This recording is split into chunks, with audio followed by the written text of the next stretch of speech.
समय के साथ साथ मेरे सर के बाल भी खत्म होते जा रहे हैं। बहुत जल्द छठ पूजा शुरू होने वाली है। इस छठ पूजा में कौन सा हेयर स्टाइल बनाऊं समझ ही नहीं आ रहा। दिव्या, तुम्हें हेयर स्टाइल के बारे में सोचने के बदले छठ मैया से प्रार्थना करना चाहिए कि तुम्हारे बाल भी तुम्हारी देवरानी की तरह हो जाएं। देखा है तुमने अपनी देवरानी के बाल कैसे घुटनों के नीचे तक लहराते हैं। हाँ तो क्या करूं, अब उसके बाल अगर लंबे घने हैं तो। एक समय पर मेरे भी बाल लंबे हुआ करते थे, पर आप जैसे लोगों की नजर लग गई मेरे बालों को, और आज मेरे बालों की ये हालत हो गई है। अरे दिव्या, तुम तो नाराज हो गई, मैं तो बस मजाक कर रहा था। अशोक के चिढ़ाने पर दिव्या तुरंत चिढ़ जाती है और मुंह बनाकर अपने कमरे से बाहर चली जाती है, जहां वो देखती है कि उसकी सास आशा अपनी बहू के बालों की खूब तारीफ कर रही है। अरे बहू, आखिर तू अपने बाल में ऐसा क्या लगाती है कि तेरे बाल इतने बड़े घने और सुंदर हैं? कुछ उपाय अपनी जेठानी को भी बता दे। वैसे भी उसके सर से बाल धीरे धीरे उड़ते जा रहे हैं। मुझे तो लगता है जब तक उसकी उम्र मेरी जितनी होगी वो गंजी हो जाएगी। माँ जी, आप ऐसे क्यों बोलती हैं? दीदी इतनी सारी दवाइयाँ खाती हैं, शायद इस वजह से उनके सर के बाल धीरे धीरे कम हो रहे हैं। बहू, ये सब तो बस कहने वाली बात है, और इतनी दवाई खाने का भी क्या फायदा। इतने सालों से दवाई खा रही है पर अब तक उसकी गोद नहीं भरी। पता नहीं छठी मैया हमसे क्या चाहती हैं। माँ जी, उदास क्यों होती हैं? अगर छठी मैया की कृपा रही तो बहुत जल्द दीदी की गोद भी भरेगी। वैसे माँ जी, मैंने सुना है कि सच्चे दिल से अगर छठी मैया की पूजा की जाए तो वो हमारी सारी मनोकामना पूरी करती है। बहू, सुना तो मैंने भी बहुत कुछ है छठी मैया के बारे में, पर छठ पूजा हमारे घर में करेगा कौन? तेरी जेठानी दवाई खा रही है, वो दवाई छोड़ नहीं सकती, और मुझ बुढ़िया से अब व्रत रखा नहीं जाता। माँ जी, आप और दीदी नहीं कर सकती, पर मैं तो कर सकती हूँ ना। मैं तो सोच रही हूँ कि इस साल मैं भी छठ पूजा करूँ। वैसे भी मैं शुरू से चाहती थी छठ पूजा करना। अरे बहू, तू क्या करेगी छठ पूजा करके? रहने दे, कोई जरूरत नहीं है छठ पूजा करने की। वैसे भी छठ पूजा करना बहुत मुश्किल है। माँ जी, मैंने बहुत सुना है छठ पूजा के बारे में, और मेरा मन भी है, प्लीज करने दीजिए ना। अंजू के जिद करने पर आशा उसे छठ पूजा करने की मंजूरी दे देती है, और ये सब कुछ दिव्या अपने कानों से सुन लेती है, जिसके बाद वो अपनी देवरानी के लंबे बालों से जलने लगती है।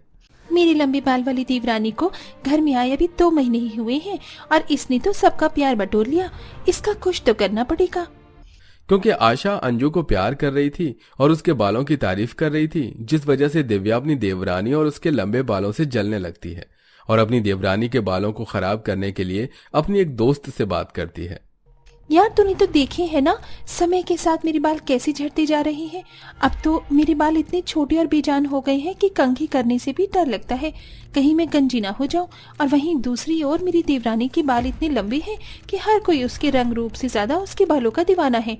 कुछ बताए यार, ताकि मैं अपनी देवरानी को परेशान कर सकूं और वो छठ पूजा वाले दिन अपने बालों को ढकते हुए चली। अरे यार, अगर तुझे अपनी देवरानी के बालों से इतनी ही चिढ़ है तो इतना क्यों सोच रही है?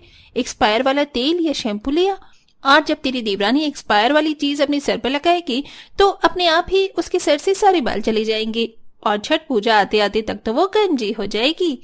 अरे वाह मेरी जान, तूने तो कमाल का आइडिया दिया है। इतना अच्छा आइडिया मेरे दिमाग में क्यों नहीं आया? इस बार उसकी पहली छठ पूजा की आखिरी छठ पूजा बनेगी, और वो अपनी छठ पूजा याद रखेगी।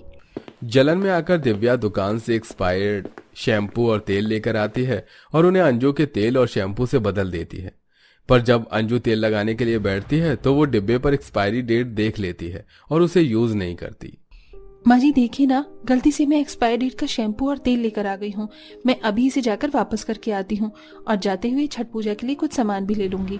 मैं तो कहती हूँ आप और दीदी भी चलो मेरे साथ, आते हुए छठ पूजा की शॉपिंग भी कर लेंगे। आप लोगों को भी तो नए कपड़े चाहिए होंगे।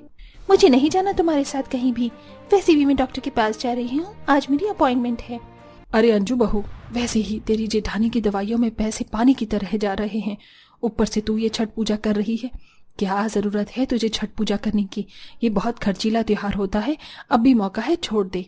नहीं माँ जी, अब तो मैंने संकल्प ले लिया है छठ पूजा का। अब चाहे कुछ भी हो जाए, छठ पूजा तो मैं करके ही रहूंगी। चिंता मत करो, बहुत खुश हो ना तुम अपनी छठ पूजा को लेकर।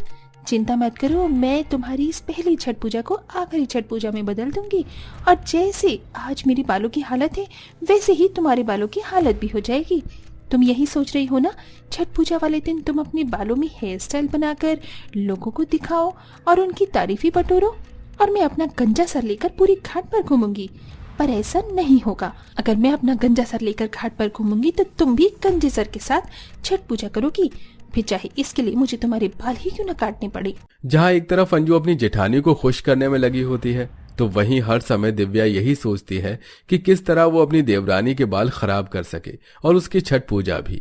और इसीलिए एक दिन जब अंजू सो रही होती है तो दिव्या दबे पांव च्युइंगम खाती हुई अंजू के कमरे में जाती है और जैसे च्युइंगम मुंह से निकाल कर उसके बालों में लगाने जाती है कि तभी अंजू की आंखें खुल जाती हैं और वो अपनी जेठानी को देख उससे कहती है, अरे दीदी, आप कुछ काम था क्या? हाँ काम था ना, मैं बस तुमसे ये कहने के लिए आई थी कि कल नहाए खाए का दिन है तो आज रसोई की सफाई कर लो। अरे मैं तो भूल ही गई थी दीदी, आप मेरा और मेरी छोटी छोटी बातों का कितना ख्याल रखती हैं। भगवान आप जैसी जेठानी सभी को दे। बहू जेठानी इसकी जैसी मिले पर गंजी ना मिले, इसलिए भगवान से दुआ कर कि इसकी जैसी जेठानी तो मिले पर उसके सर पर बाल भी मिले। आशा की यह बात सुनकर एक बार फिर दिव्या के दिल को ठेस पहुंचती है और वो नाराज होकर वहां से चली जाती है और दोनों देवरानी जेठानी मिलकर रसोई की सफाई करती हैं। अब अगले दिन नहा खाकर अंजू अपने व्रत का पहला दिन शुरू करती है और खरना वाले दिन दिव्या अपने हाथों में कैंची लेकर खुद से कहती है, कल छठ है और अब तक मैं अपने मकसद में कामयाब नहीं हो पाई, बस बहुत हो गया। आज चाहे मुझे कुछ भी करना पड़े मैं उसके बाल काट के ही रहूंगी, आज चाहे कुछ भी हो जाए। दिव्या गुस्से में अपने हाथों में कैंची लेकर अपनी देवरानी के बाल काटने के लिए बाहर जाती है, जहां वो देखती है कि आशा अपनी छोटी बहू की चोटी बना रही है और अंजू की कुछ दोस्त थीं वहां पर आई हुई हैं जो उसके बालों की तारीफ कर रही हैं। आंटी, हम भी बस यही सोचते हैं, आखिर ये ऐसा क्या लगाती है जो इसके बाल इतने अच्छे हैं, और मुझे तो समझ नहीं आ रहा, जो छठ पूजा के व्रत को सबसे कठिन व्रत का नाम देती थी वो आज खुद छठ पूजा क्यों कर रही है। बहू, भगवान न करे तेरे बालों को कभी नजर लगे और तू अपनी जेठानी की तरह गंजी हो जाए। पर बहू, आज तुझे मुझे सच सच बताना होगा, आखिर तू ये छठ पूजा करना क्यों चाहती है, जबकि तेरी दोस्त भी कह रही थी कि तू हमेशा से छठ पूजा को सबसे कठिन व्रत कहा करती थी। फिर ऐसा क्या हुआ जो तू छठ पूजा कर रही है, जबकि छठ पूजा तो तेरी जेठानी को करनी चाहिए ताकि उसकी गोद भर सके और उसके सर में थोड़े बाल भी आ सके। माँ जी, आप प्लीज दीदी को ऐसा मत कहा करो, मुझे बहुत दुख होता है, और सच बताऊं तो मैं ये छठ पूजा उन्हीं के लिए कर रही हूँ। मैंने छठ मैया से मनोकामना मांगी है, अगर दीदी की गोद भर गई और उनके बाल अच्छे हो गए तो मैं हर साल छठ पूजा करूंगी, और देखना मेरे छठ पूजा करते ही दीदी की जिंदगी में खुशियां ही खुशियां आ जाएंगी। बहू, तू अपनी जेठानी के बारे में कितना सोचती है, काश कि वो खुद के बारे में इतना सोचती तो आज उसकी गोद सुनी ना होती। माँ जी दुखी मत होइए, उनकी गोद जरूर भरेगी। अपनी देवरानी की ये बातें सुनकर दिव्या का सारा गुस्सा ठंडा हो जाता है और उसके हाथों से कैंची छूट जाती है और वो फूट फूट कर रोते हुए अंजू के पास आती है और उसे गले लगाकर उससे कहती है, अंजू मुझे माफ करना, मैं तुम्हारे लंबे बालों से जलती रही, जबकि तुम ये कठिन व्रत मेरे लिए ही कर रही हो। मुझे आज पता चल गया है, न सिर्फ तुम्हारे बाल अच्छे हैं बल्कि तुम भी बहुत अच्छी हो। अब मैं तुम्हारा पूरा ख्याल रखूंगी जब तक छठ पूजा खत्म नहीं हो जाती।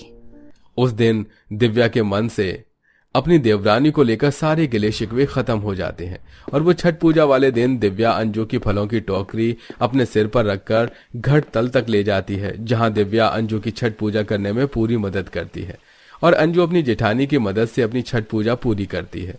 और छठ पूजा पूरी होते ही कुछ ही महीने बाद पूरे घर को पता चलता है कि दिव्या गर्भवती है और बहुत जल्द दिव्या एक प्यारे से बच्चे को जन्म देती है और अब उसके बाल भी पहले से ठीक हो जाते हैं, जिसके बाद दिव्या भी छठ पूजा करने लगती है।